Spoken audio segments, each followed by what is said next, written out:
There are certain people who you'd like to help, but you can't.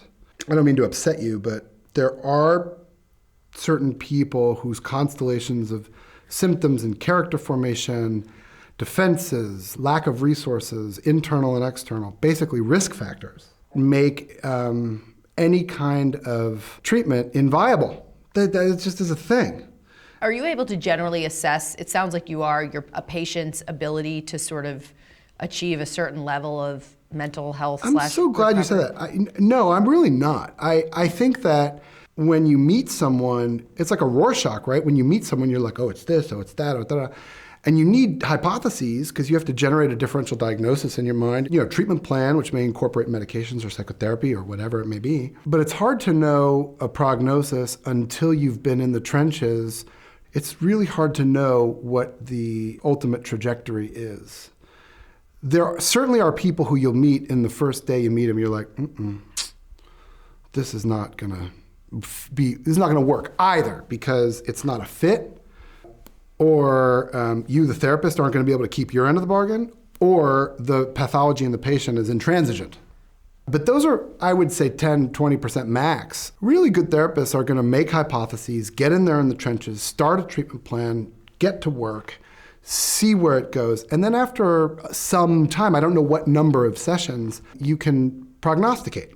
For certain kinds of pathologies, that's harder. Like narcissism is harder to know how people are going to respond because they may not play their cards straight up, and they probably won't early.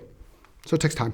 So is it that because they don't see things about themselves, therefore you don't see things about them? I mean, what's an example of sort of? Well, there's not playing your cards straight up in a malfeasant way. I have someone in my practice right now who is sociopathically trying to elicit from me certain documentation to substantiate some piece of his life.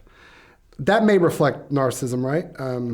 That's like, away, get away. Give me what I think I need, you go away. You get a sense right away from that sort of transactional nature that there are limits to where that treatment could go. Mm.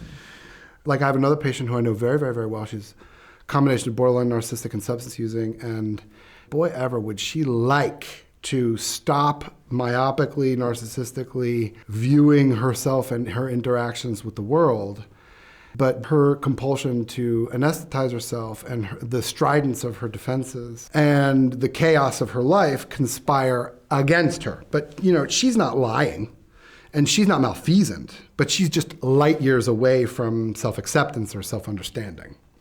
Those are the two iterations of playing your cards straight up versus not. I mean, my therapist has said when someone's sort of behaving almost sociopathically or, antisocially, you basically have to do punishment reward with them. Contingencies. Yeah, and that's it, right? Yeah, I don't even think those work. There are forms of narcissism that are treatment refractory, period. And the effort to rupture, repair, all of that, there's no dice. There are certain people, and again, certain neural pathways, whereby it is impossible to create a new normal. Consequence after consequence after consequence after consequence after consequence is testimony to or evidence for the delusion and not for its repair. And that's daunting. And that's our president.